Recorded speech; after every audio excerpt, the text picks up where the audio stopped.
Bom dia, boa tarde, boa noite. Estamos começando mais um episódio do Pode Crer Podcast. Diretamente do RN. E hoje a gente está com um convidado mais que especial, professor, biólogo, ex-militar, pai de família, fotógrafo. O homem é tudo. O homem é bravo. Pode se apresentar aí. Olá, gente. Como a galera disse aqui, bom dia, boa tarde, boa noite. Seja lá o horário que vocês estejam ouvindo isso aqui. Bom, gente, muito obrigado. Primeiramente, é uma satisfação imensa estar aqui com vocês, compartilhando um pouco das minhas vivências e poder falar um pouco de ciência e da minha prática profissional, que é uma coisa que eu amo, assim, de paixão. Bom, eu me chamo Adriano Stuart, né? Eu sou biólogo e professor de biologia e estou aqui aberto a qualquer tipo de diálogo relacionado a todo esse ramo. Então, sintam-se à vontade, explorem e cá estamos.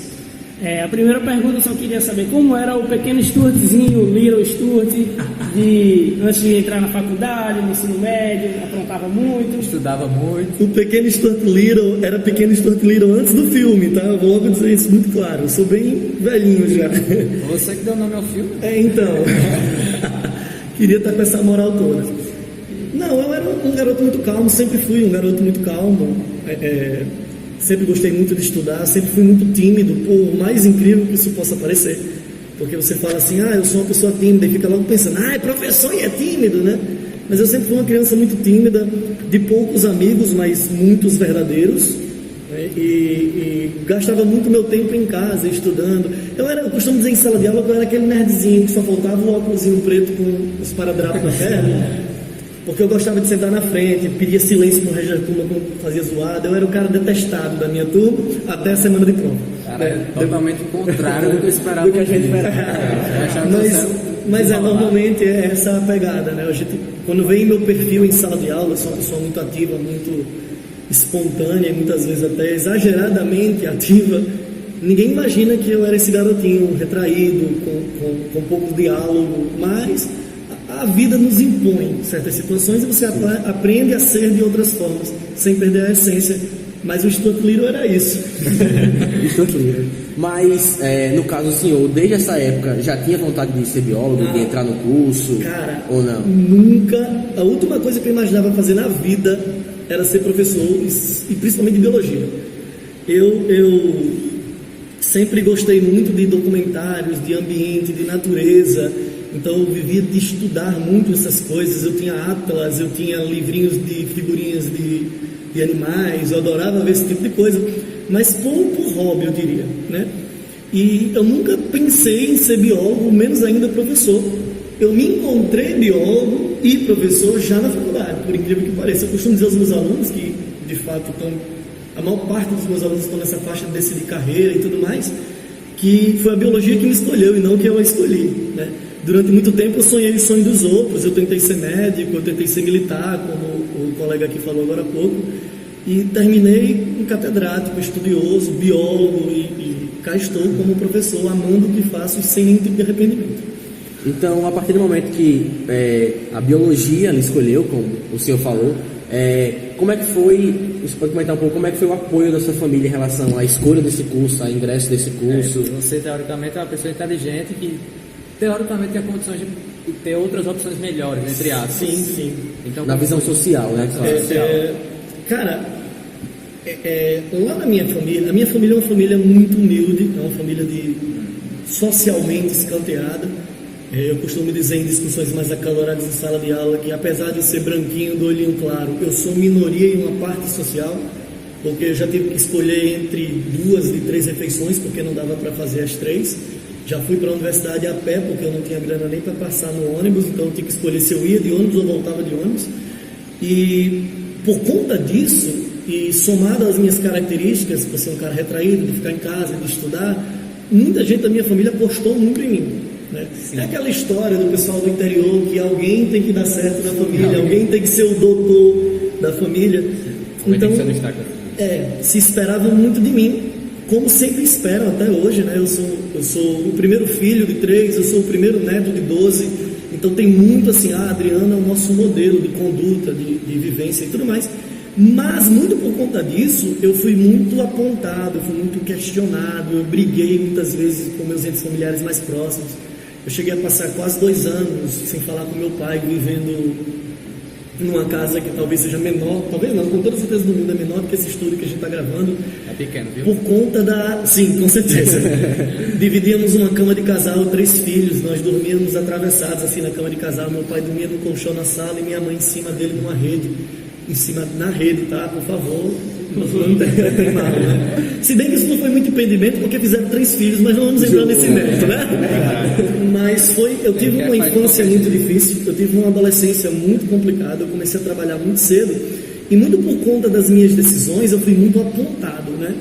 Então, eu fiz 7 vestibulares, cheguei a passar em 6, e para todos eles eu fiz para coisas totalmente diferentes do que eu estou cursando. Talvez a gente tenha um outro momento para discutir exatamente como isso aconteceu, mas de todo modo eram cursos com maior prestígio.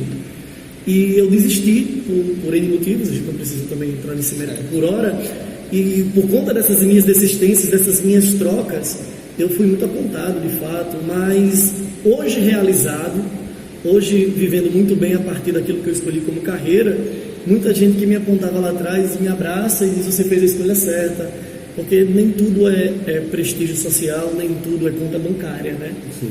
E graças a Deus eu estou muito bem dentro daquilo que eu escolhi para mim.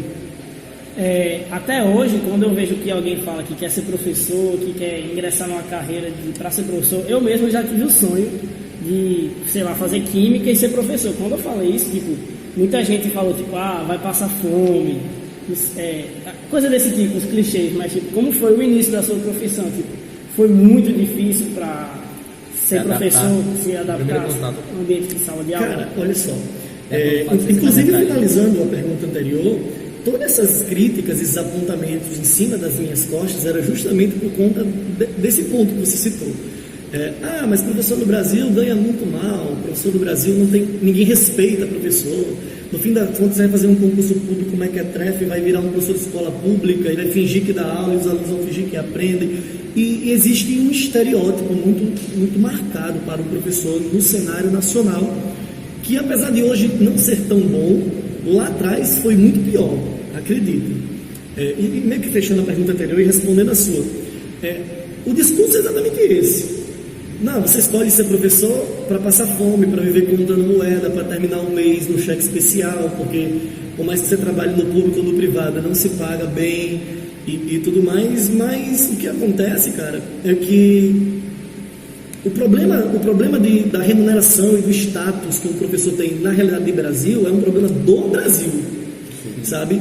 Porque a gente ainda não acordou quanto nação para a ideia de que talvez 90% das mazelas sociais são destituídas, elas são corrigidas a partir de uma boa estrutura educacional. E não tem como pensar em uma boa educação sem pensar em uma boa formação docente e de bons professores que metam a cara, abram mão do prestígio social e da grana excessiva que talvez um médico venha ter, no outro advogado, promotor, engenheiros e outras profissões que são notoriamente mais bem reconhecidas no Brasil, para poder fazer a coisa acontecer, né? Mas foi muito difícil, cara. Quanto professor, foi muito difícil me estabelecer e ao mesmo tempo me manter, porque eu costumo dizer muito que nós professores trabalhamos no Brasil com amor, mas infelizmente nós não podemos trabalhar por amor. Nós precisamos de grana, a gente precisa pagar as contas, a gente precisa dar um suporte à família e ter lazer, porque apesar de muita gente não achar, professor é gente, tá? E dentro dessa brincadeira foi muito difícil, como todo início é. Nossa senhora, eu me lembro que da minha primeira aula, eu vomitei em sala de aula, assim, extremamente nervoso, justamente por eu ser uma pessoa extremamente tímida, me deparei com uma turma de quase 200 alunos, diferente do linear que todo professor trabalha.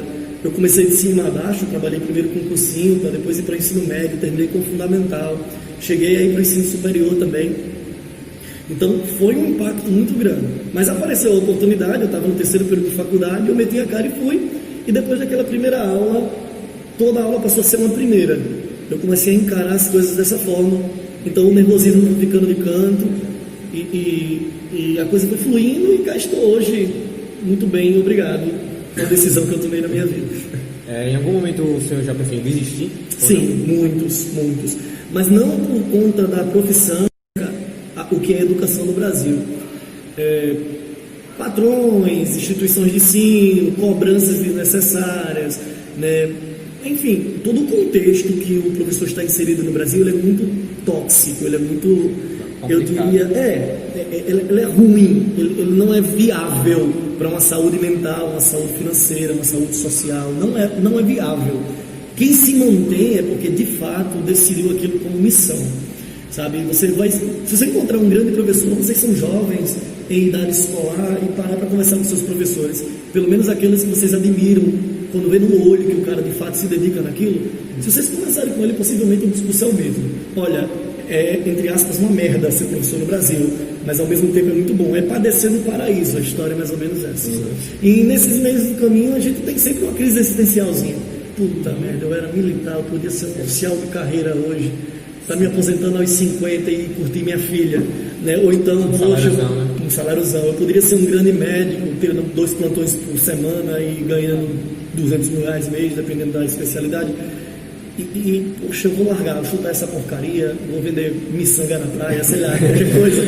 Na praia. Mas quando você para e reflete direitinho, quando você consegue enxergar a sua própria importância dentro do processo como um todo, você respira fundo, vamos lá, um dia de cada vez, dorme e acorda e a gente vai vendo o que vai acontecendo dali por diante.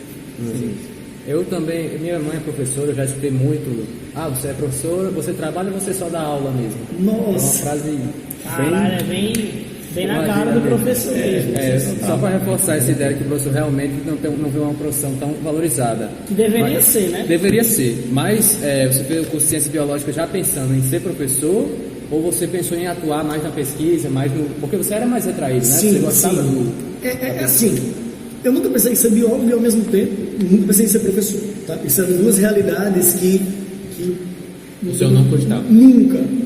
Professor sobretudo, porque, cara, eu não conseguia, até hoje eu tenho problemas em pedir informação na rua.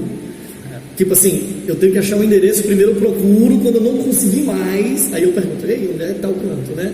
Eu tenho problemas de socialização nesse sentido, eu sou uma pessoa ainda muito tímida, apesar de me sentir muito à vontade a discutir sobre mim, né, com os meus alunos e qualquer pessoa, mas no contexto geral eu sou muito tímido.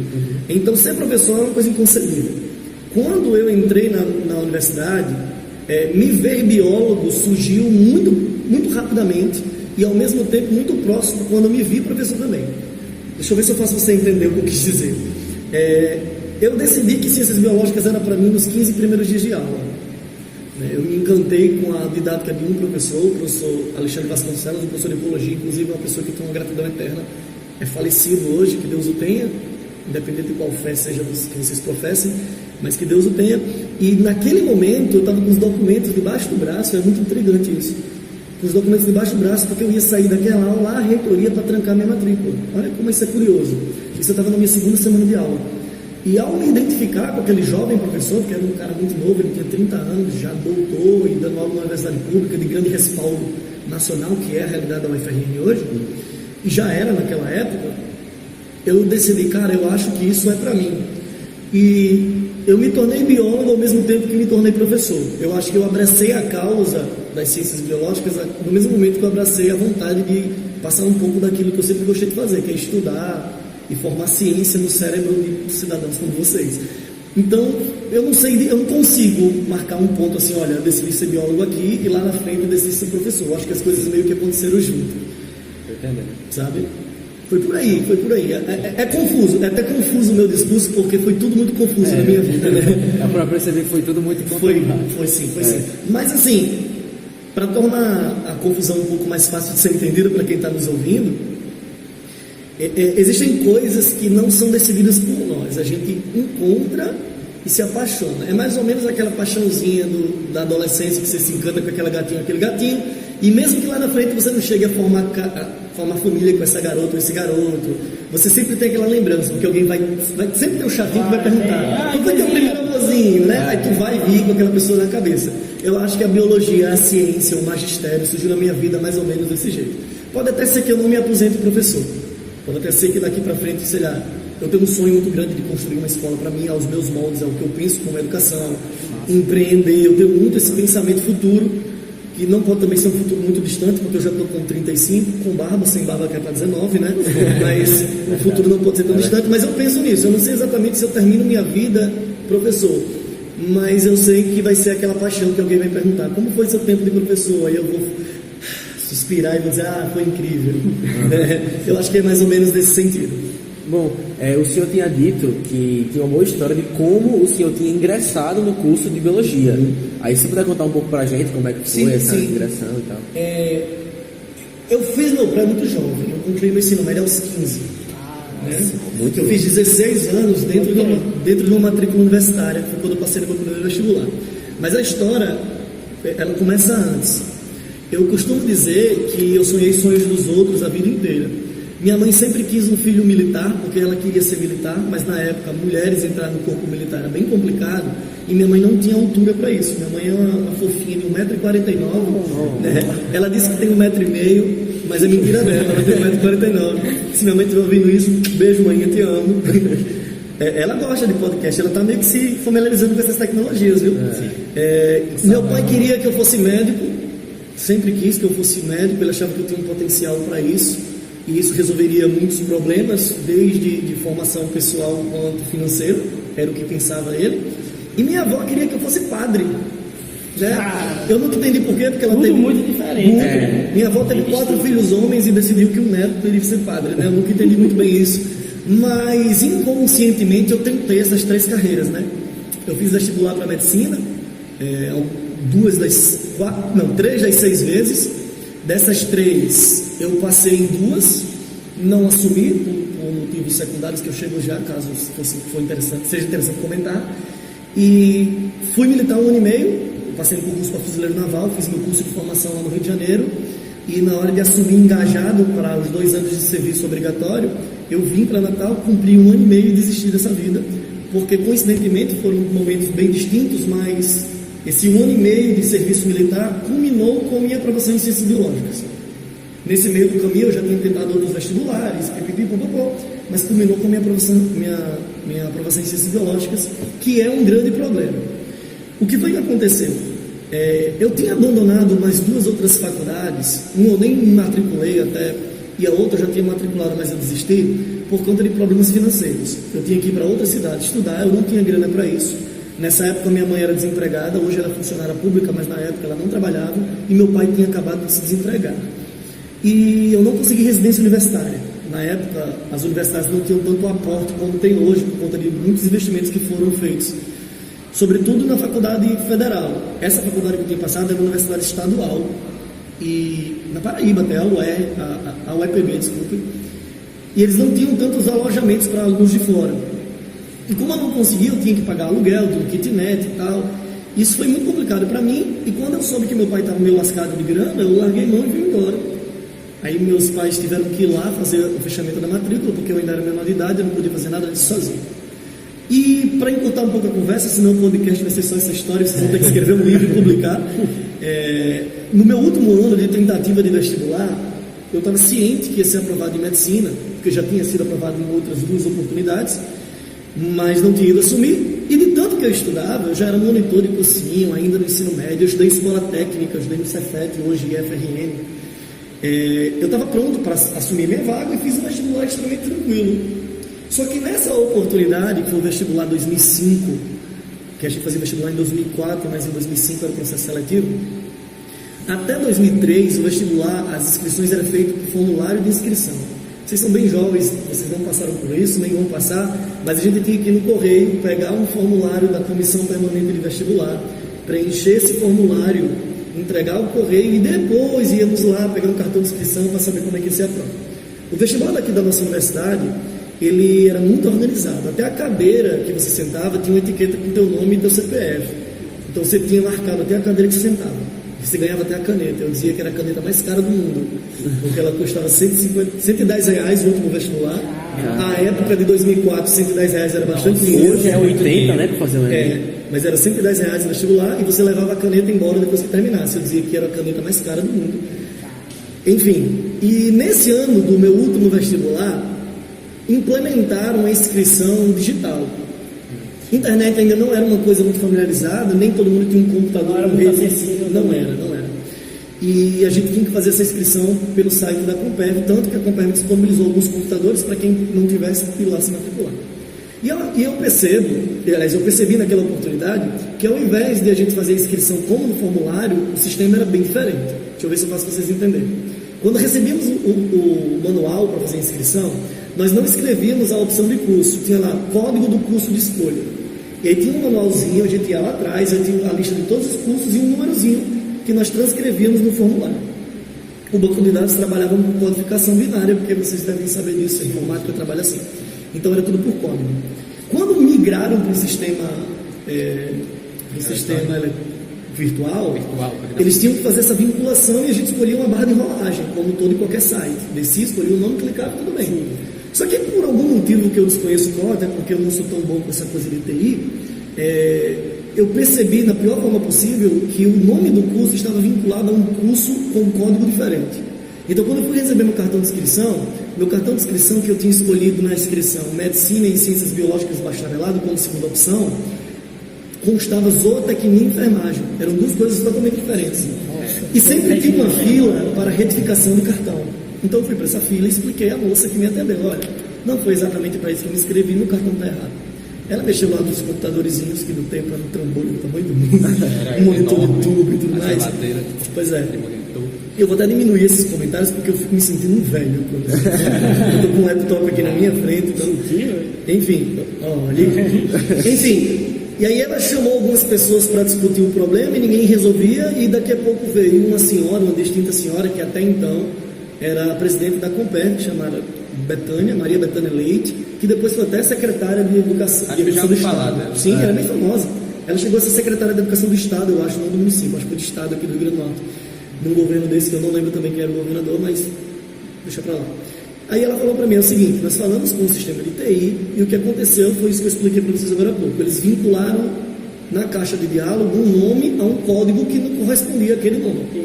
E como até as cadeiras eram marcadas, ela fez um acordo, entre aspas. Ela disse para mim assim: você vai fazer a prova com o seu cartão de inscrição, mas a gente emite aqui uma nota oficial que a sua inscrição foi retificada. Então ela fez a retificação, imprimiu, assinou de próprio punho, eu vinculei o meu cartão e fiz minha prova com o meu cartão antigo, para não ter que mexer com Deus e o mundo inteiro. Eu sei que no final das contas, quando saiu o resultado de aprovação, meu nome saiu na lista do curso do cartão errado. Só que do cartão antigo. Do cartão antigo. Só que ao contrário. Eu saí aprovado em Ciências Biológicas, mas minha primeira opção no cartão antigo era zootecnia. Ou seja, houveram 2 erros muito, muito grotescos. E aí nessa brincadeira, algumas pessoas que acessavam os resultados, alguns amigos que tinham acesso ao computador, eu não tinha computador na época, já tinham me dito que eu tinha ido muito bem na primeira fase do vestibular, isso, aquilo, outro. Então eu fiquei muito tranquilo. Mas quando saiu isso, e eu já tinha dito para todo mundo que tinha me inscrito em medicina, né, fica aquela perspectiva e tal, e sai uma aprovação para um curso que você nem inscrito estava, você começa a ser taxado de mentiroso, disso, aquilo, outro. Eu fiquei depressivo, acho que eu passei uma semana trancado dentro de casa. Eu me lembro que eu usava um cabelão aqui no ombro. E, o mullet? Minha mãe ficou com a pena danada de cortar meu cabelo, porque ela sentia que eu não estava bem. Só que eu me senti muito velho. Na oportunidade, eu estava com 19 anos, eu estava me sentindo velho, né, para entrar na universidade, e desisti de fazer um novo vestibular. Fui lá e me inscrevi. Um amigo meu, eu sempre tive amigos mais velhos do que eu, do tempo pelado e tal, formou-se em Direito. Ele disse: Adriano, estou precisando de casos, porque eu sou recém-formado, acabei de receber minha OAB, tu não quer botar na justiça não? Eu disse: cara, faça o que você quiser, eu não estou mais nem aí para essa porra aí. Aí ele disse: tá falando palavrão. Mas tá registrado, viu? Dizia eu então que ele entrou com essa causa. E ele diz assim: olha, eu posso entrar com tal causa, isso, aquilo, outro, você vai tirar uma nota legal. Aí eu disse: não, eu só quero minha vaga. O dinheiro que você conseguir, a gente vê o que faz depois, né? Vê seus honorários, eu só quero minha vaga. Isso passou, e aí foi quando culminou com essa bendita aula desse bendito professor já falecido, que fez com que eu me apaixonasse pelo curso. E aí eu deixei o processo rolar e fui cursar biologia e cá estou. Até que em um dado momento saiu o veredito, só que eles não me deram a vaga, porque mexeria com muita gente, e me deram uma pomposa indenização que eu tinha posto na cabeça que ia utilizar para fazer doutorado fora. Mas aí minha carreira se processou muito bem aqui no Brasil, eu acabei que eu não fui fazer esse doutoramento e cá estou conversando com vocês. Foi uma história muito, é uma história muito mais longa do que essa, mas para vocês entenderem um pouco por que eu digo que a biologia me escolheu. Mas é muito interessante. Foi uma coisa muito específica. Se não fosse tudo do jeitinho certo. Exatamente, a biologia que escolheu. Cara, e sabe o que é interessante? É que se eu não tivesse tantas coisas que respaldassem o meu discurso, eu não ligo muito para o que o povo fala de mim ultimamente, porque você vai ganhando maturidade, você abre mão desse tipo de ideia. Mas lá atrás, você é adolescente, você liga muito com esses apontamentos. Com certeza. E se hoje eu não tivesse tanta confiança em mim e tanto documento que corrobore o meu discurso de agora, cara, é uma história muito difícil de se escutar. É verdade. Porque como é que o cara passou em medicina, velho, ele vai deixar de cursar medicina para fazer biologia numa universidade aqui num estado desse tamanho, sabe? É uma coisa muito difícil de ser engolida. Mas é assim que as coisas se processam. A vida, ela nos prega muita surpresa, muita peça e cá estou, graças a Deus. Eu queria entrar agora num assunto como está sendo ser professor na pandemia, e sua opinião como professor sobre essa tecnologia que, querendo ou não, foi forçadamente introduzida no modelo educacional. Você acha que é uma coisa substituta, ou adaptativa, ou então não serve para nada? Eu acho, e não de hoje, de muito tempo, que a EAD veio para não ir embora mais. Isso é uma realidade, tá? Principalmente quando se popularizou esses canais, como o YouTube e vídeo aula. Sim. Isso tornou o acesso à informação de todo e qualquer tipo muito mais barato, muito mais rápido e, em decorrência da velocidade de produção dos conteúdos, também muito mais dinâmico. Ninguém fala mais em TV, cara. Agora há pouco, nos bastidores, nós estávamos falando aqui de futebol e vocês estavam falando que viu o jogo em uma Smart TV ligada na internet. E muitos de vocês recomendam, vamos assistir tal série, tem naquela plataforma de streaming, por aí vai, né? Então, a televisão ela está ficando, do ponto de vista não de produção de conteúdo, mas de estrutura obsoleta. E a educação acompanha tudo isso. Pois bem, a pandemia ela veio ratificar uma coisa que não só eu, mas muita gente já imaginava. A educação à distância, ela é uma realidade. E agora, mais do que nunca, ela veio para não ir embora. Eu não sei exatamente como é que as escolas que implantaram esse modelo em sua estrutura vão manter esse modelo. Não sei se uma alternativa, eu não sei se o sistema híbrido vai ser lapidado, vai ser realmente adotado. Eu não sei dizer se eles vão utilizar-se disso para estratégias secundárias, até de publicidade. Olha que legal você ir para uma escola que porventura você está doente, mas não perde a aula. Olha que legal que ao invés de uma biblioteca, não que eu dispense livros, mas eu tenho também um banco de dados em que você pode acessar aquela aula que você perdeu e assistir depois, ou rever a aula. Isso é uma coisa muito positiva. Muito positiva. Então eu acredito que é uma coisa que veio para ficar e muito dificilmente a gente vai perder isso. Dito isso, então, como é que eu, enquanto professor, enxerguei essa mudança tão brutal? Porque foi muito brutal. Para todos nós. Sim. Uma escola que eu trabalho, a gente parou por decreto estadual no dia 13 de março, não, 17 de março, lembro muito disso. No dia 21 de março, a gente já estava em sala de aula virtual. Né? Então foi tudo muito corrido. Realmente foi quase do dia para a noite. Sim. E aí tu imagina adequar o ambiente de casa para uma câmera, para um quadro, para quem usa, ou uma lousa digital. Tudo isso foi muito em cima da hora. Mas entre mortos e feridos salvaram-se todos, né? Só que foi um processo muito difícil. Na verdade, ainda está sendo. Porque a gente sai de um modelo já solidificado de séculos, vamos para uma realidade que ninguém nunca viveu na história da humanidade. Estamos desbravando as matas do EAD. E quando a gente estava dizendo agora vai, metendo bronca, somos muito bons nisso. A gente voltou para um terceiro modelo. Nós voltamos ao presencial com todo um sistema de distanciamento, de bioprevenção e um sistema híbrido que ninguém imaginava como é que seria e acabou sendo do jeito que está sendo. Vocês devem saber de como as coisas estão se processando. Repito, vocês são jovens de idade escolar, devem ter conhecimento do que está acontecendo. E nessa brincadeira foram duas mudanças muito brutais em um curto prazo. Né? Nós estamos falando agora de novembro, estamos aqui conversando na sexta-feira 13 em 2020, estranho, né? Todos muito cuidado nessa sexta-feira 13, em pleno 2021. Nós tivemos 3 mudanças muito brutais em menos de 10 meses. Então isso é muito assustador. e tem sido muito desafiador. Eu acredito assim, não a execução do modelo, mas as consequências que ele trouxe foi muito mais devastadoras do que aplicar o modelo. O que é que eu quero dizer com isso? É muito ruim para um professor, por exemplo, como eu, que gosto muito de olhar no olho, de sentir o feedback e estar olhando para uma tela de computador. Muitas vezes eu dando aula para a minha câmera, eu olhava para o meu vazio assim, de casa e ficava imaginando cadeirinhas com alunos sentados, porque era muito difícil eu ter uma dinâmica olhando para uma câmerazinha fria, né? Algumas pessoas não tiveram problemas, inclusive, de depressão, de crise de ansiedade, porque tinham todo aquele convívio escolar. A escola não é só ciência, né? Sim, a escola não é só ensino, não é. Por isso que eu acho que nunca vai substituir. E eu acredito também que não. Eu acho que não todo aluno que está pronto para um modelo à distância, e mesmo estes têm prejuízos muito grandes quando nós falamos no convívio social, no aprendizado de inter-relações, relações interpessoais e tudo mais. Foi desafiador, não só do ponto de vista do professor, mas também do aluno, sobretudo do aluno, e além da sala de aula, além da esfera escola. Nós temos muito problema aí resultante desse confinamento, né? A gente está vivendo um Big Brother, quer dizer, nós vivemos muito seriamente um Big Brother.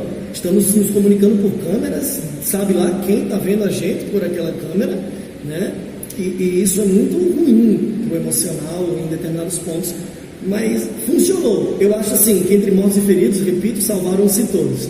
Não sei como é que as coisas vão ser maturadas para os próximos anos, mas funcionou. Espero que melhore e a tecnologia venha para nos ajudar e não para causar mais problemas. Mas uma coisa que eu ouvi, acho que foi em algum canal no YouTube, que a gente está na melhor época para ter uma pandemia, porque a gente tem acesso a qualquer coisa online e a melhor época para ficar em quarentena, para ficar em pandemia é agora. Sim. Pensa a gente ficar em pandemia, exemplo, um menininho, o Stuart Little, no pré, tendo um confinamento. Sim. Um menino tímido, sem acesso à internet, sem acesso ao ensino remoto. Exatamente. Não, mas há 15, 20 anos, isso seria inconcebível. Uma pandemia dessa há 20 anos seria um caos total para todos os pontos social. Sim. Para todos os pontos da nossa discussão, não só da educação. Imagina quantas empresas de vendas virtuais, o e-commerce que chamam, né? Se valorizaram dentro dessa situação que nós estamos vivendo. Mas agora tu imagina o que aconteceria se esse cenário fosse há 20 anos, onde o que a gente tinha era uma bodeguinha na esquina. Os próprios restaurantes tentando introduzir, querendo ou não, foi todo mundo forçado a ir por esse caminho, se adaptar, né? E outra coisa muito importante, sua colocação foi bem pertinente. Nós estamos vivendo a era da informação, o que estão chamando aí, inclusive, de quarta revolução industrial, né? Como é que a gente está vivendo do ponto de vista mercadológico, econômico, social, a partir dessa era de tecnologia e informação? O que lá atrás seria inconcebível. Mas ainda assim, hoje, nós estamos falando de uma fatia muito diminuta que tem conseguido viver com isso. Se vocês olharem para a realidade do nosso estado, a escola pública ainda não voltou. Verdade. Eles vão ter um ano. Tendo aula Eles vão ter, já foi batido agora, né, pelo governo do estado, eles vão ter um ano em 2 meses. Né, para 2022 serão resumidos, 2020, desculpem, será resumido em 2 meses de 2021. Então isso não existe. Vocês que vivem nesse ambiente de classe média, ou outras pessoas que são privilegiadas em ter uma boa arquitetura digital para ter uma boa aula, e eu falo de um bom computador, de um bom celular, de uma boa câmera, de internet de boa qualidade e tudo mais, saíram ilesos, ou pelo menos menos machucados dessa confusão toda. Mas tem muita gente aí que está sofrendo um bocado por conta disso. Sempre que eu penso que eu estou mal, sempre penso que tem alguém pior e eu estou reclamando. Exatamente. Mas isso tudo, né? E eu queria inclusive botar um ponto aqui, que a gente está muito focado na ideia da educação, porque vocês estão discutindo com um professor, né? Mas existem muitas outras coisas que precisam ter, a gente precisa fazer uma observação um pouquinho mais cuidadosa. Tudo que a gente sabe hoje a respeito do que está se processando contra a pandemia é fruto dos meios de comunicação que nos entrega informações quase que em real time, né? E eu posso simplesmente chegar aqui, pegar o meu telefone e na palma da minha mão ter acesso a revistas científicas, a jornais internacionais, e tem informações precisas do que está acontecendo. Nem sempre tão precisas assim, né? Precisas no sentido de que aconteceu agora, estou sabendo agora. Mas se a informação é real ou não é outra história. Até porque informação não é a mesma coisa que conhecimento, são coisas distintas que a gente precisa ter a maturidade. Até para isso nós precisamos ter maturidade para a educação. Imagina o que seria da gente quanto réis mortais e não cientistas ou sei lá, especialistas na área, para entender o que estaria acontecendo com o mundo frente a uma pandemia, se a gente não tivesse um YouTube da vida, o TikTok, se a gente não tivesse um TikTok, as redes sociais, jornais digitais, a televisão não daria conta de tamanha informação. Exatamente. Sim. Sabe? Então é bem complicado. A tecnologia nos permitiu muitas coisas, para bom e para ruim. E eu acho que a gente, como o nosso colega disse aqui, está no momento, entre aspas, certo para uma coisa desse tamanho acontecer. Sim. Eu acho que a coisa seria muito pior se a gente pensar num cenário de 15, 20 anos. Seria muito complicado. O que eu acho também que influenciou bastante, talvez pelo lado negativo, é o fato de eu sempre escutei assim, sempre que eu estudo por YouTube, eu aprendo, chego na sala de aula, eu vejo o mês inteiro e não aprendo nada. Mas aí que tá, no YouTube você buscou conhecimento. Quando você vai para a sala de aula, você está meio que forçado ali e você não está prestando atenção. Está sendo vomitado. E eu acho que para o próprio professor também tem essa situação de ir atrás do meio online, de dar aula através de YouTube, através de vídeo aula e de você estar lá na sala de aula, de você estar fazendo por vontade própria, entendeu? Só para concluir o assunto. Mas como tudo, né? Aproveitando um gancho disso que você falou, tudo tem os dois lados. Do mesmo modo que a gente entende a EAD nesse sentido, porque se eu fui lá é porque eu tenho a vontade de consumir aquela informação, aquele pensamento, aquele conhecimento. O outro lado da moeda é que isso é uma visão minha, tá? Que fique muito claro, não é um posicionamento da ciência ou de qualquer órgão regulamentador, isso é uma posição minha. Isso te torna um tanto quanto mais, eu diria, preguiçoso, sabe? É aquela ideia de que aquilo está ali, eu sempre que precisar ela vai estar lá me esperando. Sim, a escola fomenta em você uma outra realidade. Ou você faz ou você se torna. Muito, muito por isso também. Se você vai para a escola, não gosta de ir para a escola, que eu deixo uma coisa bem clara aqui. Eu sempre adorei estudar. Eu sei que gostar de estudar não é para todo mundo. Eu amava estudar, ainda amo, eu estudo todos os dias, eu sou quase um compulsivo. Eu posso estar morto em casa, mas eu tenho que estudar alguma coisa, uma vez, nem que seja abrir um YouTube e ver uma aula sobre artes, que não tem nada a ver com a minha área. Mas eu preciso que psicologicamente meu cérebro entenda que ele estudou alguma coisa, senão eu estou mal, acordo depressivo. Eu entendo perfeitamente que estudar não é para todo mundo, ninguém precisa ser um fanático por estudo como eu sou e como muita gente é. Mas quando você vai para a escola com o pensamento de que a formação acadêmica que você está tendo na escola, ela é algo que você necessite para um futuro que não é tão distante, quando você vê a importância, mesmo naquilo que você não gosta de fazer, você tem um aproveitamento maior. E a escola não é aquele tipo de coisa que vai estar te esperando a hora que você quer. Então, ir para a escola, assistir a aula no horário, criar um padrão de disciplina, apesar de que o modelo de escola do Brasil é uma coisa que eu questiono muito, mas é o que tem para hoje. Ela tem seus benefícios, sabe? A educação é EAD gravada, aquela coisa, aquele banco de dados que você pode acessar a hora que quiser, é uma coisa que funciona, mas me incomoda um pouco em alguns aspectos, e eu acho muito que o forçar o estudante a ir atrás do pensamento, ele é importante. Mas o pensamento ele não pode estar ali livre para ser consultado a todo instante, pelo menos em determinadas faixas de formação do aluno, porque ele acaba ficando um pouquinho preguiçoso. Essa é a realidade. Exato. O que eu quero dizer é o seguinte, eu acho que é um bom aditivo. Você tem que ter a obrigação e você pode ir atrás de conhecimento. Os dois em conjunto, eu acho que a gente vai progredir muito mais rápido. Eu acho que é a combinação perfeita, inclusive. Exatamente. Puxando agora um pouco para o lado mais do biólogo do que do professor, saindo um pouco da sala de aula e indo muito para o cenário assim, mundial em si. E falando um pouco das medidas, já que a gente entrou no lado da pandemia, né, do corona, assim. O que é que você acha das medidas que foram tomadas, se as medidas preventivas, na sua visão, foram tomadas corretamente, até mesmo os lockdown, as medidas que o governo em geral tomou, na sua visão foram medidas que foram assertivas, medidas que poderiam ter sido mais rígidas, ou algumas foram desnecessárias ou não? Cara, antes disso eu preciso deixar uma coisa muito clara aqui. Meu pensamento ele é sempre pró-ciência, certo? Sim. Toda e qualquer tomada de decisão para um cenário catastrófico como esse tem que ser alicerçado no pensamento de quem sabe do que está falando, certo? E o que a gente precisa entender também é que é tudo muito novo, até para a ciência. Ainda que a gente conheça a família, entre aspas, dos coronavírus há um bom tempo, essa nova cepa viral, esse novo tipo de vírus, o SARS-CoV-2, né, uma versão mudada do SARS-CoV, que era o SARS-CoV-1 hoje, né, ainda é muito novo para a realidade científica mundial. E quando eu falo realidade científica mundial, vocês podem pensar inclusive nas grandes potências, Alemanha, Estados Unidos, França. Então é tudo muito novo. Significa dizer que todas as medidas que foram tomadas, elas foram baseadas em boletins diários, e tinha que ser assim. Até hoje tem cientistas que estavam pesquisando dia e noite o que está acontecendo com o nosso mundo frente a esse danado desse vírus. Partindo desse pressuposto, aliás, partindo dessa ideia, que não é exatamente um pressuposto, porque já está muito pós-suposto, já tem muita coisa já muito bem elucidada, e muitas coisas ainda são dúvidas, mas existem. Todas as medidas que foram tomadas, elas valeram. E não precisa ser eu dizendo para vocês, os números estão aí nos mostrando.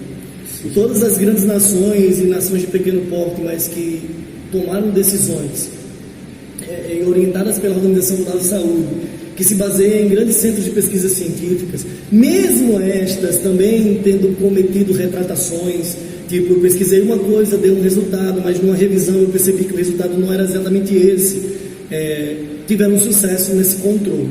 Ainda estamos em construção desse sucesso, né? As grandes nações que reabriram estão tendo novos surtos. Então, nem tudo foi resolvido, mas boa parte daquilo que a gente já sabe quanto comunidade científica, já nos permite tomar decisões mais assertivas.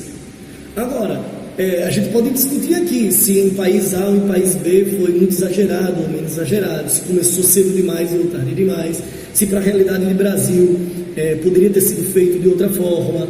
Isso é perfeitamente discutível, porque falar da realidade da Espanha, que é um país muito pequeno, e comparar com a realidade do Brasil... E rico também, né? E rico, né? Comparado com a realidade do Brasil, que é um país extremamente grande, com problemas financeiros absurdos, é desonesto, sabe? Chega a soar desonesto. Mas eu acredito que tudo que foi tomado quanto decisão foram assertivos, sabe? Eu não consigo apontar uma tomada de decisão que depois foi retratada como um erro, porque eu penso que por ser tão novo, era o que a gente tinha ali, cara. Era o que a gente tinha. Então a gente precisava seguir o que se tinha em mãos pronto, consolidação científica. Eu mesmo questiono se nós no Brasil, e aí como brasileiro posso falar, se nós não fechamos o comércio tarde demais. Eu já questiono se as paradas das aulas não foi tardia. Eu já questiono se talvez quando o governo federal trouxe aqueles 20 brasileiros que estavam na China, no mesmo do epicentro, se talvez quando eles chegassem aqui no Brasil, fechar as fronteiras, eles não teriam nos poupado de tudo isso que nós vivemos. Eu entendo perfeitamente que economicamente o Brasil sentiu muito por conta desses fechamentos, mas ao mesmo tempo eu sei que uma população morta não recupera a economia. Faz sentido. Certo? Então, existem coisas que precisam ser conversadas com muita calma, mas se a gente for um pouco mais simplista e falar do ponto de vista científico, já que eu estou fazendo aqui, falando de ciência com vocês, a comunidade científica está andando muito bem, obrigado, e todas as decisões, apesar de questionáveis em determinados pontos, elas foram tomadas de forma coerente, feito como deve ser feito. E aí a gente entra um pouquinho no gancho daquela coisa da tecnologia, né? Porque se propagou muita coisa aí, muita falácia científica a respeito de qual medicamento deveria usar, o que é que deveria fazer, para usar máscara ou não é, para usar face shield ou não é, não sei o que, não sei o que. É preciso ter um pouco de cuidado com isso. Alto 70 não funciona. Ou funciona demais e vai matar a célula da mão, daqui a pouco tem gente dizendo que tem que tomar um antibiótico. Isso do médico, né? Isso do médico. Tem uma coisa... Gente contra a vacina, que não vai tomar vacina. Que já era um movimento antigo e que agora se... Pois é, não é? É uma coisa, dizem muito que a história se repete. Sim. A história se repete. Eu tenho grandes amigos, professores de história, que eles falam muito isso. O problema do Brasil é que a história ela é negligenciada. né? E não quanto ciência, mas quanto fato, porque a história conta aquilo que de fato aconteceu, pelo menos é o que a gente espera que conte, né? Então, eu acho que a gente aprendeu o que aconteceu lá no passado, nos permite antecipar determinadas ações que não faça a gente experimentar cenários anteriores. E eu acho que a gente vacilou nisso aí. E aí eu não estou falando mais só de Brasil, estou falando de mundo. Sim. Mas a culpa, e aí se é que existe um culpado nisso, é que o pensamento político de vários pontos do globo é muito diferente. São pensamentos muito diferentes. A gente fala num governo brasileiro que se contrapõe ao governo coreano, que se contrapõe ao governo americano, estadunidense, para ser mais específico, que não tem nada a ver com o que pensa o pessoal da Rússia, que é totalmente absurdo com o que a galera pensa lá na Nova Zelândia, que inclusive é um exemplo de gestão. É bem verdade que é um país do tamanho de uma cidade, mas de todo modo foram medidas antecipadas, baseadas em ciência, não teve zoada, então a coisa funcionou. Eu acho que um modelo pequeno pode ser aplicado em um modelo de maior escala, muito embora com estratégias diferentes, porque também não dá para pensar. Eu não vou estruturar uma política pública pensada em Natal e querer aplicar a mesma política pública em São Paulo. Né? Então as coisas não vão funcionar exatamente do mesmo jeito. Mas eu acho que muito por conta dessa briga mais política que o mundo chegou onde chegou. Eu acho que poderíamos ter sofrido bem essa pandemia, mas de uma forma, eu diria, mais suave, se é que nessa tragédia toda a palavra suave se encaixa. Mas eu acho que vocês entenderam o que eu quis dizer. Se talvez as nações tivessem pensado no senso de coletividade, sem ficar nessa coisa de a culpa foi de tal país, eu vou importar e vou comprar todos os respiradores e ninguém mais vai ter, só eu não vou vacinar, não vou financiar pesquisa de vacina porque é outro país, é outra ideologia. Eu acho que faltou um pouco de humanidade. O dinheiro falou muito mais alto do que o senso de humanidade, isso me incomoda um pouco. Mas entre mortos e feridos, usando o mesmo ditado que eu falei agora há pouco, estamos escapando. Eu acho que a gente está caminhando bem para uma resolutiva.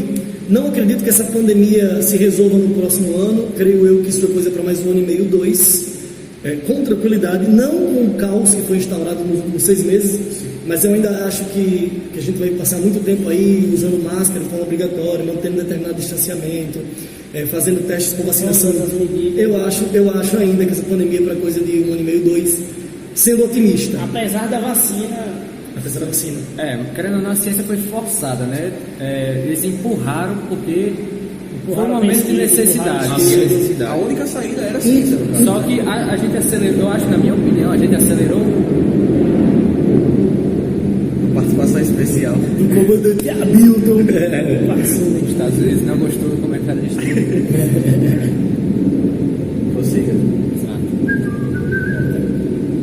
Na minha opinião, eu acho que a gente está tentando forçar, empurrar demais uma coisa que não dá para se forçar, tem que deixar o seu tempo fluir. Você acha também que teve um pouco disso? Com toda certeza. A ciência trabalha no seu próprio ritmo.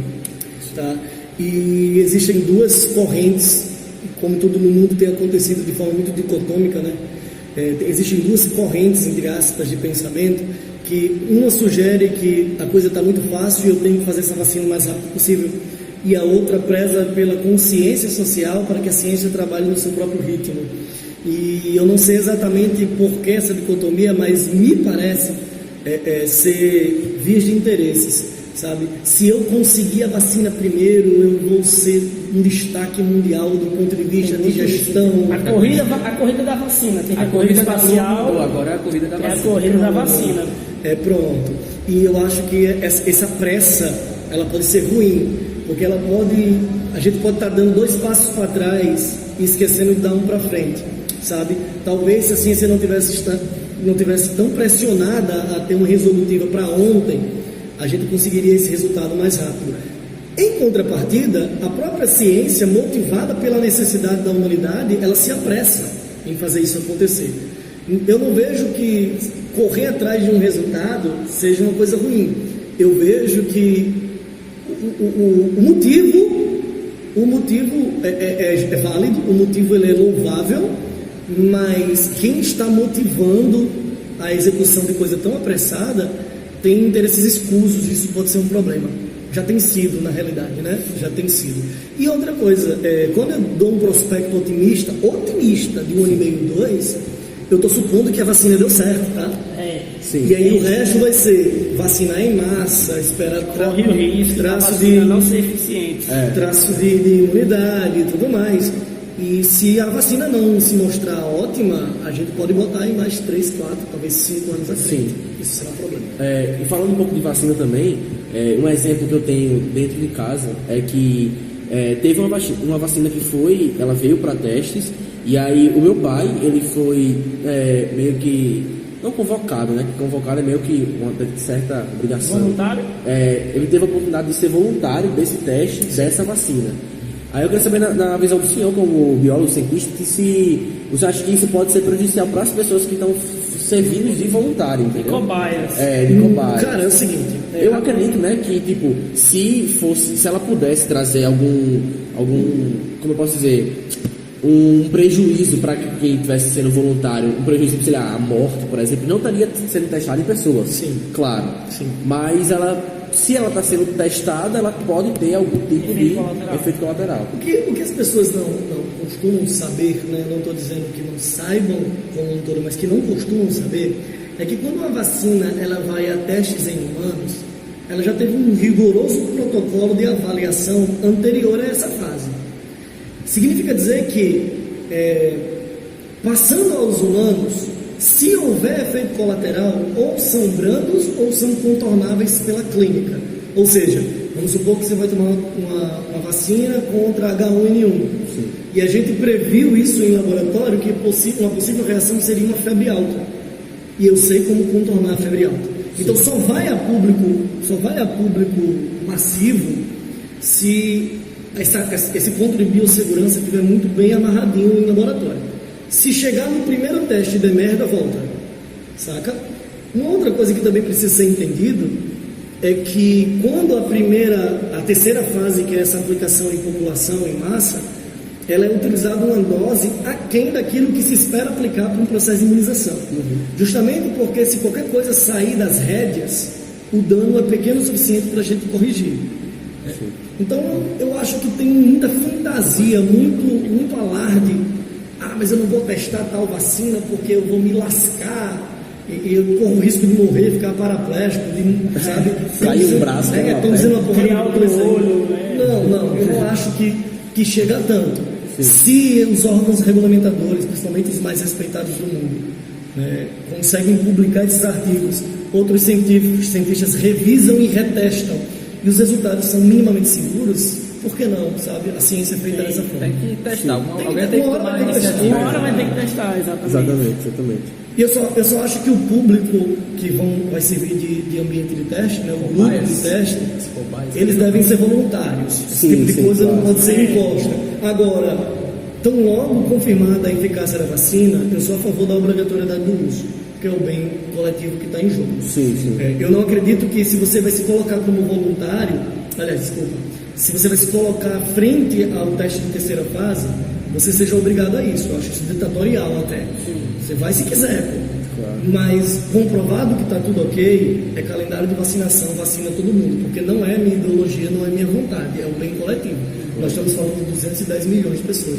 Infelizmente, até porque eu acho que isso vai até afastar mais ao povo da ciência, vai gerar mais... já era uma coisa conturbada e hoje em dia vai ficar ainda pior. Sim. Eu queria só fazer uma pergunta do momento que você falou, que a gente estava falando das picuinhas. O que você acha dessa história de a vacina foi criada pelos chineses em prol de ganhar dinheiro e produzir E o corona foi criado pelos chineses. O corona foi com a teoria da conspiração, né? Pronto, eu penso que é isso. Eu posso até lá na frente, no futuro não tão distante, me enganar. Porque a gente já teve alguns indícios de armas biológicas no passado não tão distante. Sim. Que inclusive até hoje não foram confirmados em determinadas coisas, né? Mas vamos seguir o jogo. Eu acho muito mais conspiração do que qualquer outra coisa, do que fato, certo? Ao mesmo tempo, suponha que tenha sido sim uma coisa que deu errado, um plano... vamos supor que eu estava trabalhando com a cepa viral e aquilo fugiu do meu controle de biossegurança e eu causei tudo isso. Se eu causei tudo isso e eu mesmo consegui a solução, eu vou deixar de usar a solução porque eu também fui o culpado da causa? Não. Eu não acho isso coerente. Tá? Eu não acho isso coerente. Mas eu não descarto a possibilidade do dinheiro, de novo, ter falado mais alto do que o senso de humanidade. Né? Não estou aqui atribuindo culpa a seu ninguém, não estou dizendo que foi chinês, coreano, Estados Unidos, seja lá o que for, que criou esta coisa e jogou no mundo para depois já ter a vacina e ganhar grana. Não estou dizendo isso. Mas também eu não estou dizendo que o homem não é vil e ruim o suficiente para fazer isso. Eu me coloco como cientista. Eu penso o seguinte: não já aconteceu? Vamos parar de correr atrás de quem é o culpado, vamos resolver o problema e depois a gente pensa em sanções gerais para caso haja um culpado. Eu penso isso aí. Eu acho que a gente perde muito tempo, desculpa te interromper. Eu acho que a gente perde muito tempo brigando por causas inúteis. É assim que eu discuto. A gente briga demais por causas inúteis. Tem muita gente tentando ter razão em vez de saber a verdade. E gastando energia que poderia ser aplicada em uma coisa um pouco mais útil socialmente. Até porque, sabe que é você que manda aqui. Se você mandar nós 4 ir embora e quiser apresentar um podcast, aqui é você que manda. Que história. Mas eu acho que a gente foca muito no país e pouco, porque assim, os Estados Unidos tem 300 milhões de habitantes, a China tem 1 bilhão e 400, a Coreia que você falou tem 50 milhões, e a Coreia do Norte tem 25. Então, tipo assim, a gente tenta achar um inimigo comum em vez de procurar uma solução comum. A solução a gente devia se unir para a solução e especificar quem foi o culpado, né? Então, essa desunião. Olha como essa minha colocação agora é uma coisa que é utópica, não aconteceu e não vai acontecer pelos próximos séculos. Mas olha como as coisas seriam muito mais leves. Eu estou falando de China, que bem ou mal tem um investimento muito alto em ciência. Eu estou falando da Índia, que é um país extremamente populoso e também tem um investimento científico muito interessante. Eu estou falando de Alemanha, que é o centro científico da Europa, e com secundários muito fortes cientificamente, que é a França e a Inglaterra, o Reino Unido, de um modo geral. Né? Escócia, aquela galera, né? Sim. Estou falando dos Estados Unidos, que tem um poderio econômico absurdo e um corpo científico fora de série. E nós estamos falando de Brasil, que tem um centro científico muito sólido, sucateado, entre aspas, porque não tem muito investimento, pelo menos não proporcionalmente ao talento dos seus pesquisadores, mas tem um material humano muito bom. Se você imagina só essas 7 nações, eu acho que se eu contei 7, eu citei 7, se essas nações, ao invés de pararem de discutir quem está certo e quem está errado, sentasse e pensasse numa força-tarefa junto à Organização Mundial de Saúde, junto à ONU como um todo, para tentar solucionar o problema, talvez a gente já tivesse ou conseguido ou muito próximo a conseguir essa solução. Mas o que foi que aconteceu?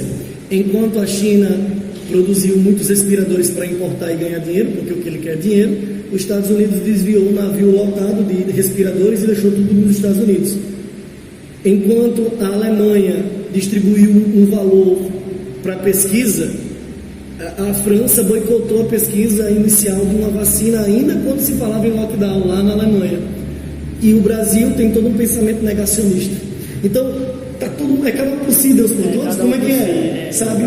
Isso me assusta. E não é um susto político, social, é humanitário.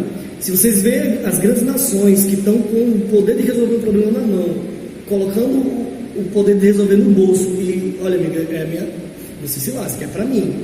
Você está todo mundo com sede e uma pessoa tem água, velho, é bom dar água para todo mundo. Eu acho que isso resolveria o problema mais fácil. Os governantes são reflexos da sociedade, então não é um problema só. Isso não é um problema só governamental, é um problema humano. Claro. E eu nem preciso entrar aqui no mérito político, tá? Porque é ciência, no fim das contas. Mas se você prestar atenção, todos esses países que eu citei, eles têm perfis de gerência, né? Eles têm governantes que pensam dessa forma. Quando você olha para a Nova Zelândia, eu vou repetir o caso da Nova Zelândia, a moça lá, a primeira-ministra, acho que é a primeira-ministra. Primeira-ministra. Né? Pronto. Ela tem um pensamento muito mais humanitário. E por mais que as proporções sejam bem diferentes, ela conseguiu, entre aspas, resolver o problema dela. Sim. E se colocou à disposição a dizer, olha, gente, eu fiz assim. Mas ninguém parou para ligar para a moça, é o seguinte, o que é que aconteceu aí, o que foi que você fez que deu tão certo? Porque eu posso até dar uma adaptada e fazer funcionar aqui. Sim. Gente, isso não é sinal de fraqueza, sabe? E isso tem que resolver o problema. Exatamente. E o que me irrita muito é esse pensamento individualista. O nosso presidente, por exemplo, ele estava discutindo a eficiência de uma possível vacina que a gente venha testar em público aqui no Brasil, e quando algo deu errado, sem mesmo saber se a culpa foi da vacina, ele meio que torceu eu estava certo, sabe?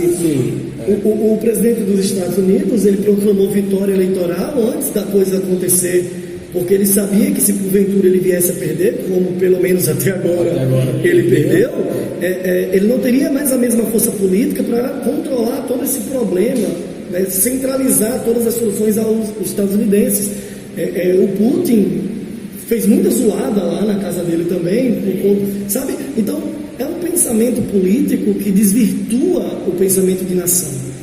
Mesmo nações que já são espelho do resto do mundo. Os Estados Unidos, bem ou mal, é espelho para muita gente. A Alemanha, bem ou mal, é espelho para muita gente, sabe?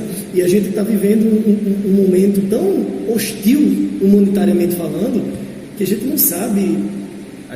A gente se espelha em alguém que é meio duvidoso. Eu acho assim. Eu acho que se o mundo pensasse enquanto mundo e não enquanto país, enquanto território geográfico, as coisas teriam se resolvido de forma mais rápida ou estaria bem próximo de ser resolvido. É o que a gente falou desde o primeiro podcast, né? Tem que ter mais humanidade. Mas sim.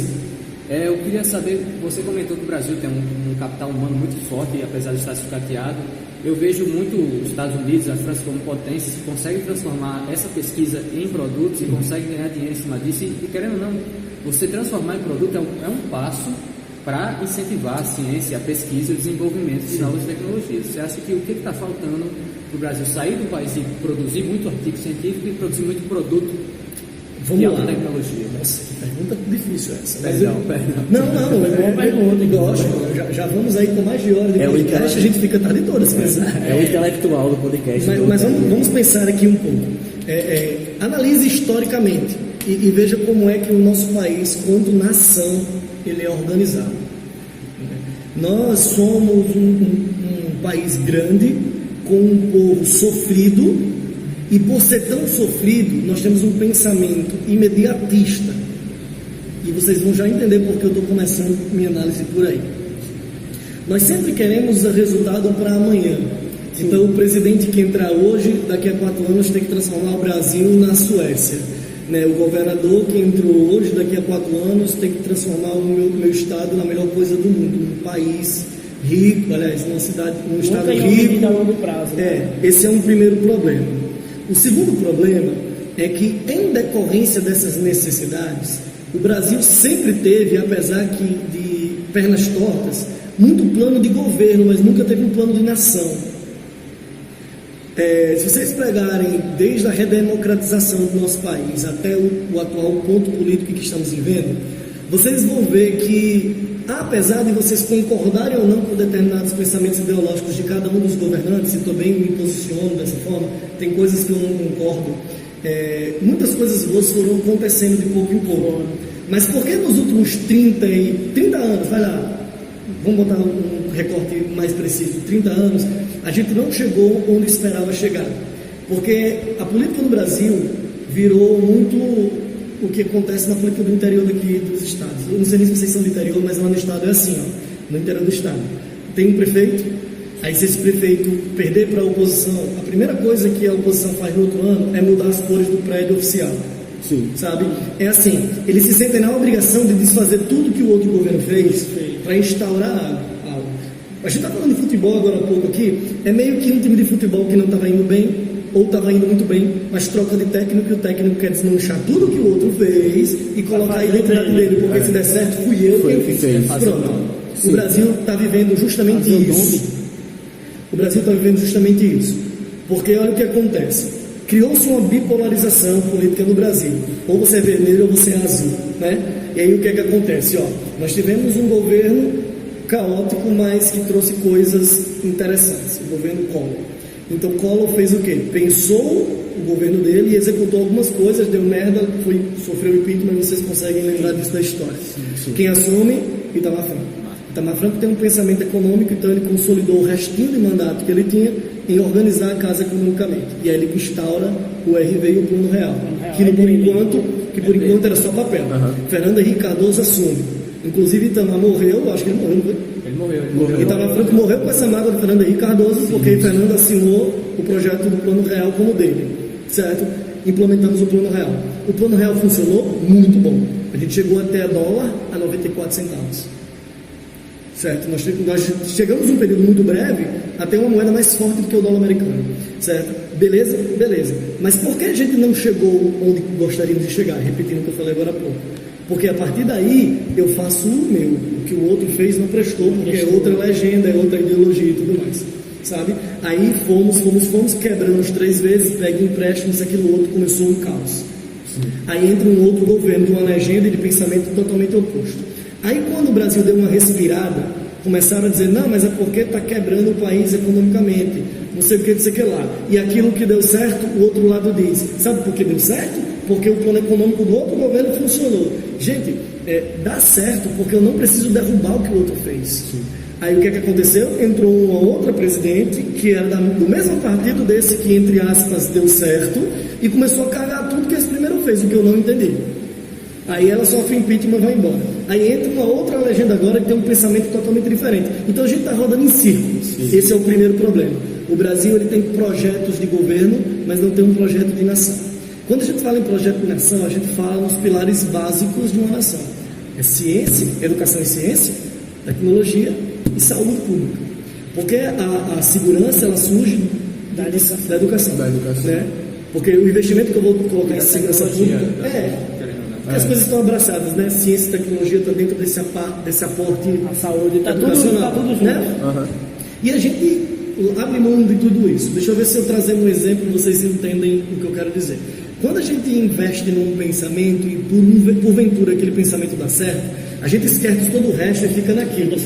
Há pouco tempo nós tivemos um bloqueio econômico, diria, de escoamento de produto, porque os caminhoneiros fizeram uma greve. Vocês lembram disso? Não faz tanto tempo, foi há poucos anos. Por que a gente quebrou? Reflita um pouco. Por que a gente lascou? Porque é o único método de transporte, rodovia. Aí o que eu quero dizer com isso? Viu que escoar por rodovias funcionava? E desprezaram as ferrovias. Pronto, chegamos onde eu queria. Aí onde é que eu chego agora nesse momento? Um determinado período governamental do Brasil investiu maciçamente em educação superior, em ciência e produção tecnológica. Qual é o governo Lula? Eu estou falando, não é professor Instituto, não. Não, mas independente disso. Mas independente disso, porque lá atrás, tecnologicamente, Collor abriu espaço para determinadas multinacionais que também deram uma floreada nisso aí. Mas vamos lá, o período do governo do PT trouxe, com origens questionáveis, uma verba muito grande para incentivo de pesquisa e educação superior, que do meu ponto de vista foi positivo, mas poderia ter sido utilizado inicialmente na educação de base. Certo? Mas funcionou? Funcionou. Nós temos centros de pesquisas, temos bons centros de pesquisas, nós temos brilhantes professores e pesquisadores. Nós temos 2 nomes brasileiros entre os 10 cientistas mais promissores do mundo, que é Siddhartha Ribeiro e Miguel Nicoleles, 2 neurocientistas. E não sou eu que estou dizendo, a Nature publicou isso há menos de um ano, que é uma das revistas científicas mais conceituadas do mundo. Então são 2 nomes brasileiros, inclusive um deles é daqui, do FRN, professor Siddhartha Ribeiro, genial, diretor do Instituto do Cérebro, fica aqui perto, inclusive, vocês podem até visitar, eu recomendo muito. Então nós temos muita gente boa para trabalhar. Mas aí o que acontece? Só o ensino superior não resolve a educação. Porque o pensamento do governo... Para chegar no superior tem que ter a base. O pensamento do governo, justamente, o pensamento do governo era, eu vou formar cientistas e professores e eles vão voltar... Formar a base. Para voltar à base. Cadê o investimento? Só que o que acontece é que para isso funcionar, eu vou precisar de 50 anos. E o próximo governo entraria nos próximos 2. Entende? Então é tudo muito assim, é plano de governo e ninguém pensa num plano longevo, longo prazo. Voltando à sua pergunta então. O que atravanca o desenvolvimento do Brasil quanto potência científica?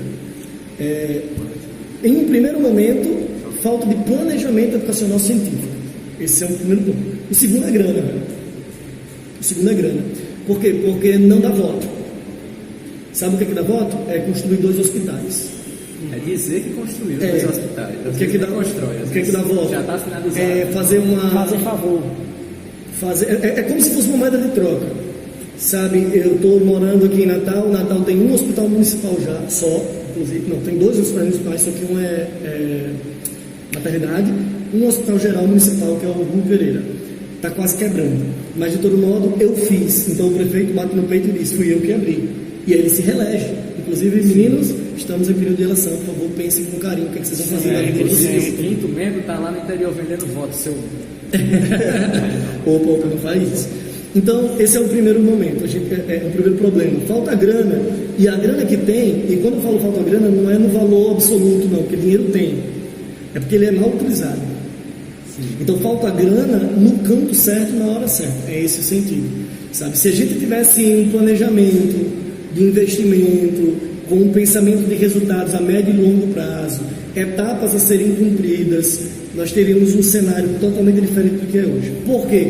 Porque quando a gente minimamente fez isso, e eu estou dizendo minimamente porque não foi exatamente uma organização, lá no governo Lula, sobretudo no primeiro governo Lula, que teve um mínimo de organização, mas um mínimo, porque era um caos também aquilo lá. Você lembra da coisa lá do mensalão? Mas o mínimo de organização, nós terminamos esse governo saindo da rabo da cachorro e chegamos a ser a sexta economia do mundo, né? Com potencial de chegar à quinta. E hoje a gente está lá embaixo de novo. Então não é uma questão não é uma questão de não conseguir porque o Brasil é fodido, com licença da expressão. É porque quem rege o nosso dinheiro pensa em benefício próprio, né? Eu costumo dizer que o órgão que mais dói no corpo humano é o bolso. Então, quando começa a mexer no bolso dele, dá problema, sabe? Dá muito problema, muito problema. E quem permite isso é a própria sociedade que aceita a troca. Então, se tu senta a bunda na cadeira, bota a sociedade para conversar, cara. A gente elegeu um presidente, mas não é problema não do presidente, apesar de ter Câmara, Senado, a porra toda. Abre referendos, escuta o que teu público precisa, né? E obviamente que você que é o gestor, você não precisa escutar, olha, o povo quer 2 restaurantes populares. É disso que o meu estado precisa? Escuta o público, mas ao mesmo tempo toma a decisão correta. Mas bota o público para falar, deixa o pessoal dizer o que precisa. Senta com o teu ministeriado e cria planos de curto, médio e longo prazo. Gerir uma nação é muito parecido com gerir uma empresa, obviamente em proporções muito maiores e com meandros também muito particulares. E com objetivos. Então é preciso que se pense nisso, sabe? O Brasil nunca pensou nisso. E repito, quando nós tivemos um mínimo de organização, que foi bem curto, nós ascendemos. Nós mostramos para nós mesmos, obviamente que por linhas tortas, que dá para ser uma grande potência. Sim. Que dá para ser uma grande potência, mas não continuamos. Por quê? Porque saiu o governo e entra um novo plano de governo, e não entra um plano de nação. A gente tem esse problema, sabe? O povo brasileiro, ele é muito sofrido, então ele engole qualquer coisa como moeda de troca. Não dá para julgar quem está tentando comer. Não dá. Eu sei disso porque eu vivi esse lado. Eu não era um miserável de não ter o que comer, mas já aconteceu de eu ter que escolher, eu disse no início da nossa discussão, de ter que escolher minha refeição, porque eu não tinha todas as 3 no dia. É compreensível o pobre coitado que não tem água votar no fulano que deu uma cisterna para ele. Isso é compreensível. O que não é compreensível é quem está governando a gente se valer disso, né? Montar em cima da desgraça alheia. E eu estou entrando em outros méritos, comida, água, habitação, reforma agrária e tudo mais, mas isso vale para tudo, ciência e tecnologia também. Uma coisa que eu percebi desde 2018, mas é uma coisa que, pelo que o senhor está falando, é o que sempre aconteceu, que é no Brasil a gente faz política atacando o que o outro fez. Você não vai ver um governo de oposição falando algo bom que outro governo já fez. Eu observei isso também vendo os debates de prefeitura para São Paulo e aqui no Rio Grande do Norte, que a gente faz política atacando o outro. Você pode muito bem ver nas propagandas eleitorais que passam na TV, nos debates. Dedica um tempo da propaganda eleitoral para detonar o governo de quem e não mostrar o seu. E o povo tratando como se fosse um jogo de futebol. Não, meteu a pena no meu rival. É isso, cara. É meu time contra o seu. A ciência, as ciências sociais têm um conceito que eu acho um conceito muito forte e ninguém se liga. É o conceito de fundamentalismo. A ideia é o seguinte, ó. Você é vermelho, eu sou azul. Para ser vermelho tem um conjunto de regras. Sim. E para ser azul tem outro conjunto de regras. Não existe um verde. Se eu não concordar com um conjunto de regras de vermelho e quiser ser vermelho, eu tenho que engolir aquilo. Sim. Do mesmo modo que eu não posso apoiar uma coisa que eu concordo do azul. Isso é absurdo, cara. É você defender, é você delegar um pensamento de acordo com a cabeça do outro. É pensar com o cérebro alheio. Isso não existe. Sabe uma coisa que é paralela a essa nossa discussão, apesar de ser um pouco distante, mas vocês vão entender a relação? Até há pouco tempo se brigou muito, até exageradamente, sobre legalizar aborto, legalizar maconha, né? E começaram, aí o que acontece? Braços da direita e braços da esquerda, né? Conservadores e progressistas. Aí os progressistas dizem, tem que legalizar sim. E aí você pergunta primeiramente ao progressista por que ele quer que legalize. Ele não sabe lhe dizer. É a primeira falha do discurso. É só a bandeira. Segundo, qual é a diferença de eu querer que o aborto seja legalizado e eu defender o aborto? Porque é um abismo uma coisa na outra. O outro lado pensa de forma fundamentalista, mas no extremo oposto.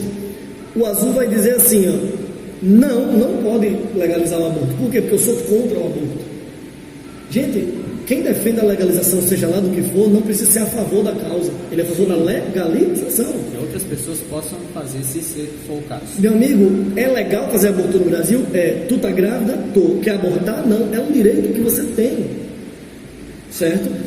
Concordando ou não com quem faça. É a mesma coisa de eu estar no sinal e ver um garoto fumando um cigarro de maconha. Eu não faria isso. Eu não posso julgar o cara que faz. Eu posso olhar com um olhar de penosidade, eu posso criar, porque é normal a gente criar um certo preconceito, um estereótipo na nossa cabeça, dizer que aquele ambiente marginalizado, ele é bandido, ele é ruim, sabe? Mas eu não posso julgar as decisões do outro, eu não posso pensar pelo cérebro alheio, sabe? Então, esse tipo de fundamentalismo derruba muito, que tem a ver com aquilo que a gente está discutindo, derruba muito esse plano de nação. Enquanto nós tivermos essa polarização, o que é estranho, né? Porque a gente tem tanta gente com cabeça polarizada, mas temos 5.000 partidos políticos. Isso é até contraditório, sabe? A gente não vai sair do canto, nós vamos continuar como cachorro quando quer cagar, como diz aqui no nosso estado, né? Correndo atrás do próprio rabo, sabe? É uma situação assustadora, ao mesmo tempo que é uma situação relativamente fácil de ser resolvida. Deixa eu melhorar meu discurso. É simples resolver isso, não é fácil, mas é simples, sabe? É a partir do momento em que eu escolho o que é bom, independente de qual bandeira disse que é bom, e executo, e evito executar aquilo que é ruim, independente de qual bandeira apontou que é ruim. O certo sempre é certo, independente de que ninguém faça. E o errado sempre será errado, mesmo todo mundo fazendo, cara. Exato. Então não é difícil pensar dessa forma, mas não é de interesse. Os dois errados não fazem o certo. Eu penso muito assim, tipo, uma ideologia, eu penso como se fosse, por exemplo, um pacote de televisão que você vai assinar. Você não pode escolher os canais que você quer, você é obrigado a pegar o pacote inteiro. Mas quando chegou a internet, que aí você foi atrás, você escolheu o que você quis, você teve uma coisa muito mais vantajosa para você. Eu só quero tomar o direito de lhe corrigir, entre aspas, em um ponto. Isso não é ideologia, isso é fundamentalismo, sabe? Porque a ideologia é a construção de um pensamento central que norteia sua condição moral e ética. E isso independe de quem disse. Você gostaria de viver nos Estados Unidos? Sejamos bem honestos. Para a realidade dos Estados Unidos hoje, você gostaria de morar lá? Não. Mas vamos supor que eu gosto. Por quê? Algum de vocês, para poder ter uma resposta mais real? Quem gostaria? Por quê? Me responda. Por ser a maior potência do mundo, o custo de vida não ser alto. Pronto.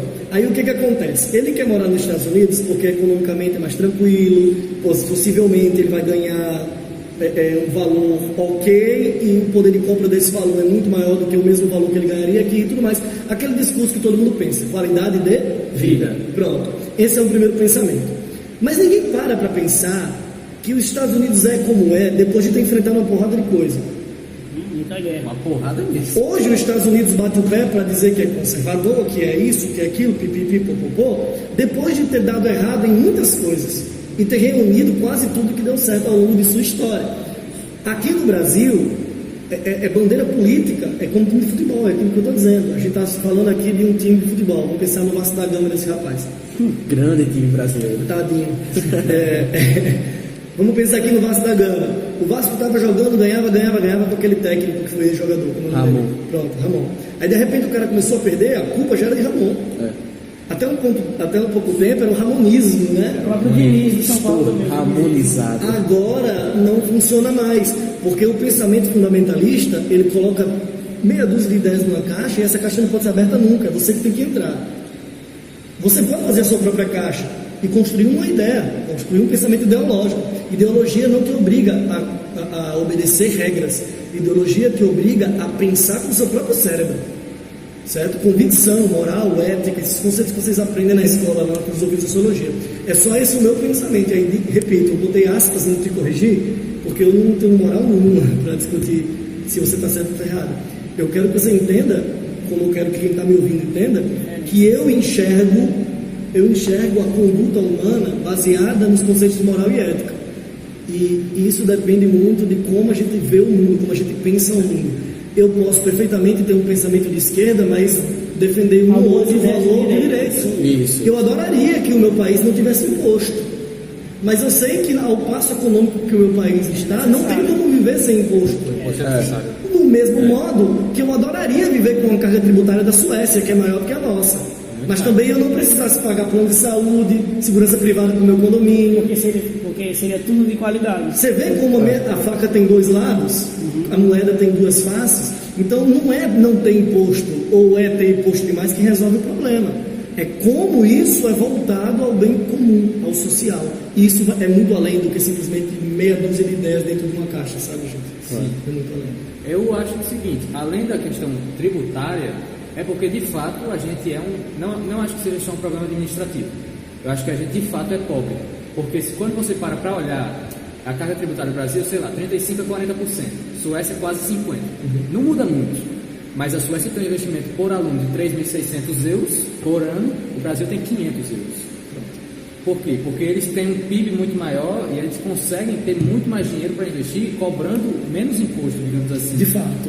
Mas você consegue entender, você consegue visualizar que o que fez esse PIB ser muito maior do que o nosso em termos proporcionais é fruto de todo um conjunto de políticas públicas que vieram por trás? Sim, com certeza. Nós estamos em recessão há um bom tempo.